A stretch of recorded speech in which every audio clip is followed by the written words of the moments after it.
Rybachuk's suggestion that we should ask some questions about the Sovietization of the education system, would you care to describe, among other things, the attempt of the authorities to take away academic autonomy?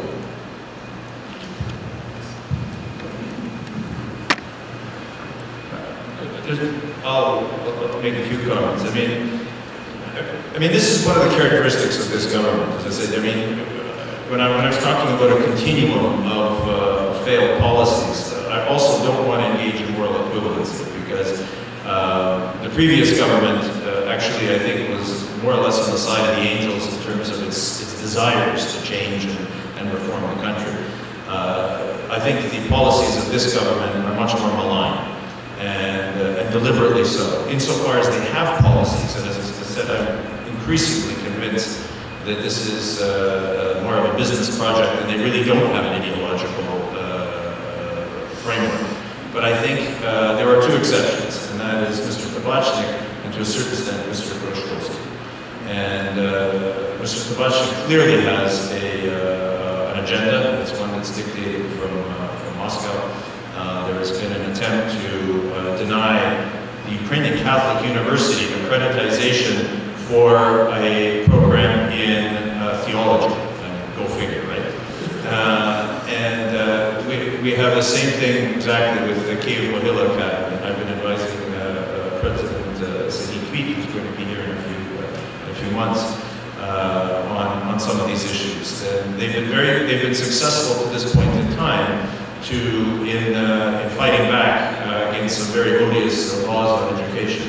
I mean, the most absurd, one of the most absurd sections of the draft law that Rybachuk was putting forward was that you could not have the status of a national university unless you had 10,000 students. So Harvard University would not have the status of a national university in Ukraine.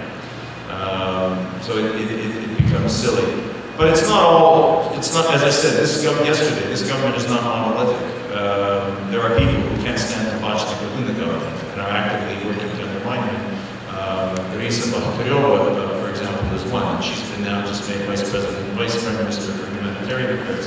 So how all of this is going to shake up is going to be very interesting. And I think that's a challenge for the governments, the Western governments in particular, to try to mine those seams, those fissures in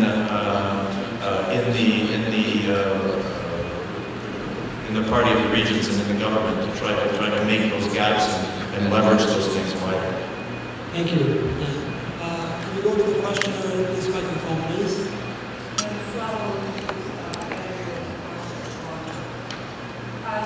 Sorry, can't hear you.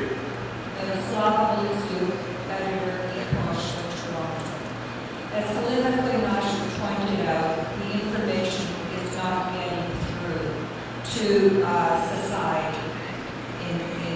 And Mr. Malia, is there any opportunity that you see, because the mass media is primarily oligarch-owned and adapting to what the current government's needs are, do you see an opportunity here to have the United States and others invest in some way, in some structure, other than falling back on the internet, to get the information out and thereby to rally society rather than being done?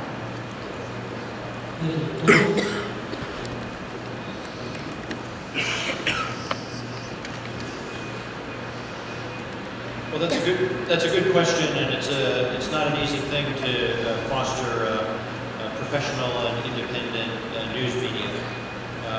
The United States, like other Western governments, has invested over the years in the training of journalists and in promoting programs to strengthen citizen journalism and even to support in various ways media outlets. And we'll continue to do so, and we'll also continue to press the government to tolerate diversity in the media. And there's both independent media and there's oppositional media. They're very different things. When I was in Ukraine last summer, and I was in Crimea, I made a point of going to visit with, I remember the name of the television station in Crimea, Chernomorska television and do an interview and be seen to be supporting it. And so, and as Ambassador John Teff does when he visits the region. So we use our presence and our outreach to demonstrate that we support it. We talk to the government about how this is a sign of a modern, free society, and we need it to be considered credible in Europe and beyond. And we put our money into supporting these outlets and professionalizing journalism themselves as part of the international NGO presence in Ukraine as well. So if there are other better ideas about other things we can do, I'm all ears and be glad to take your ideas at the next break. Can I make a suggestion? More structure rather than individual training of journalists. There's not enough money there to have an opposition, a significant opposition.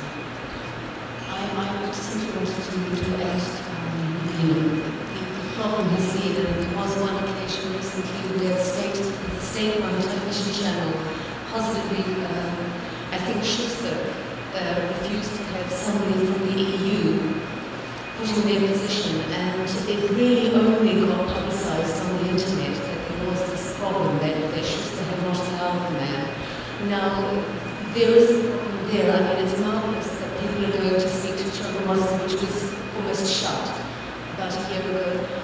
It's very good that you're speaking to opposition channels, but there is then the problem that the vast majority of people who don't have access to those channels are still not really getting the message, which does seem to be a problem. How to resolve it, I don't know.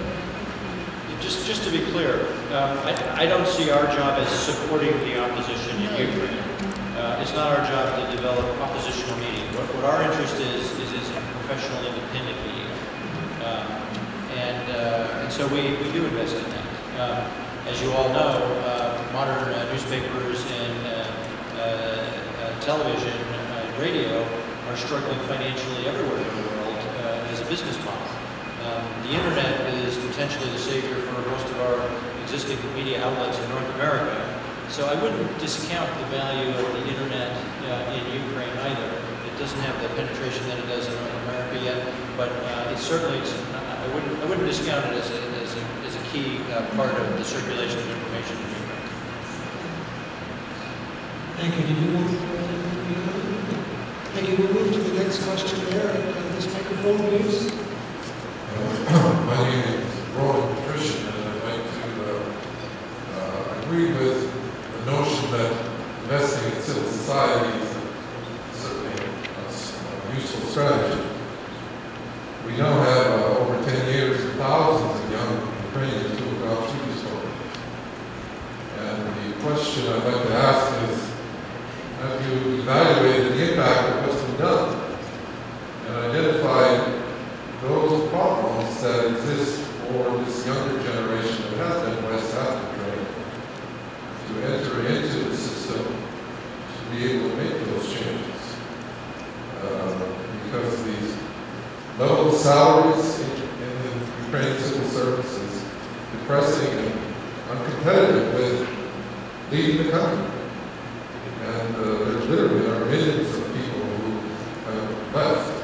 So the problem in the civil society strategy is to try to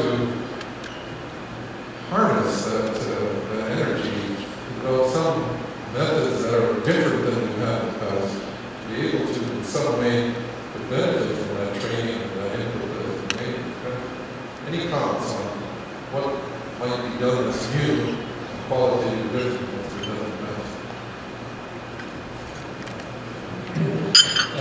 This might be a very good question for Oleh Rybachuk, who was the chief of staff in 2005-2006, and I remember after the revolution they promised to hire a lot of Western educated young people in the administration of president. Actually, nothing happened. I don't know precise figures how many Ukrainians, young Ukrainians are coming back after graduating from Western schools, but I see such people in Ukraine, so I can believe that somebody comes back. And of course, this is very, very important force. But also young Ukrainians who are not coming back, also, I believe they are very, very important, both in potential terms, because they can come any moment, and we see a lot of calls, for example, for coming back to Poland in the past 2 decades. But also, I believe they play also important role working in Western institutions, nevertheless. So, in any case, it's important development, and the more Ukrainians are studied abroad, the better. Of course, there is a problem of visa facilitation and so on. I believe it's also an issue which should be resolved, and we also rely on Western support in this regard. The more Ukrainians can travel abroad, the more young people can get acquainted with Western ideas, Western way of life, Western legal system, the better. Thank you very much. I think we have a speaker in the central microphone here. I can't see now because the light. Yeah, I just realized the lighting is going to block the